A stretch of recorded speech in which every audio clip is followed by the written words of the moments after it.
ഏറെ നാളത്തെ കാത്തിരിപ്പിനൊടുവിൽ Idukki മാങ്കുളത്ത് bus stand നിർമ്മാണം പുരോഗമിക്കുന്നു. മുൻ MLA അഡ്വക്കേറ്റ് എ രാജ അനുവദിച്ച തുക വിനിയോഗിച്ച് മാങ്കുളം ഗ്രാമപഞ്ചായത്തിന്റെ മേൽനോട്ടത്തിലാണ് സ്റ്റാൻഡിന്റെ നിർമ്മാണ ജോലികൾ പുരോഗമിക്കുന്നത്. മാങ്കുളം ടൗണിൽ റേഷൻ കട സിറ്റിക്ക് സമീപമാണ് ബസ് സ്റ്റാൻഡ് നിർമ്മിക്കുന്നത്.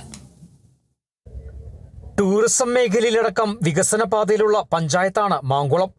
ഏറെ നാളത്തെ കാത്തിരിപ്പിനും ആവശ്യങ്ങൾക്കുമൊടുവിലാണ് മാങ്കുളത്ത് ബസ് സ്റ്റാൻഡ് നിർമ്മാണം ആരംഭിച്ചിട്ടുള്ളത്.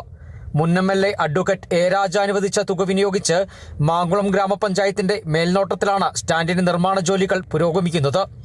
മാങ്കുളം ടൗണിൽ റേഷൻ കട സിറ്റിക്ക് സമീപമാണ് ബസ് സ്റ്റാൻഡ് നിർമ്മിക്കുന്നത്. മണ്ണ് നീക്കിയുള്ള നിർമ്മാണ ജോലികളാണ് ആദ്യഘട്ടത്തിൽ നടക്കുന്നത്. ഷോപ്പിംഗ് കോംപ്ലക്സ് അടക്കം സ്റ്റാൻഡുമായി ബന്ധപ്പെട്ട തുടർ നിർമ്മാണ ജോലികളും നടക്കുമെന്ന് മാങ്കുളം ഗ്രാമപഞ്ചായത്ത് പ്രസിഡന്റ് സാജു ജോസ് പറഞ്ഞു. 2023 അനുവദിച്ച ഫണ്ടാണ്. ഇപ്പോൾ വളരെ അടിയന്തരമായിട്ട് തന്നെ അത് മഴക്കാലത്തിന് മുമ്പ് തന്നെ ആ മണ്ണിടിച്ചിൽ ഭീഷണിയുള്ള സ്ഥലമായതുകൊണ്ട് തന്നെ അടിയന്തരമായിട്ട് അതിൻ്റെ ആദ്യ സെക്ഷൻ മണ്ണെടുപ്പ് ജോലികൾ പൂർത്തീകരിച്ച് അതിൻ്റെ 2 സൈഡും കൽക്കെട്ടുകൾ പൂർത്തീകരിച്ചുകൊണ്ടിരിക്കുന്നു. അതിൻ്റെ രണ്ടാം സെക്ഷൻ എന്ന് പറയുന്നത് മുകളിൽ നിലയായിട്ട് നമ്മൾ അടുത്ത മണ്ണെടുത്ത് മാറ്റിക്കൊണ്ട് അവിടെ ഷോപ്പിംഗ് കോംപ്ലക്സും മറ്റുള്ള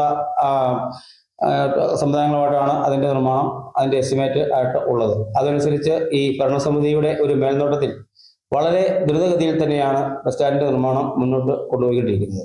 നിലവിൽ പള്ളി സിറ്റിക്ക് സമീപം റോഡരികിലാണ് മാങ്കുളത്തേക്ക് എത്തുന്ന ബസ്സുകൾ പാർക്ക് ചെയ്യുന്നത്. ദീർഘദൂര KSRTC ബസ്സുകൾ ഉൾപ്പെടെ മാങ്കുളത്ത് നിന്നും സർവീസ് നടത്തുന്നുണ്ട്. ബസ് സ്റ്റാൻഡ് നിർമ്മാണം പൂർത്തീകരിക്കപ്പെട്ടാൽ മാങ്കുളം ടൗണിന്റെ വികസനത്തിന് കരുത്താകുമെന്നാണ് പ്രതീക്ഷ. Kerala vision news, Idukki.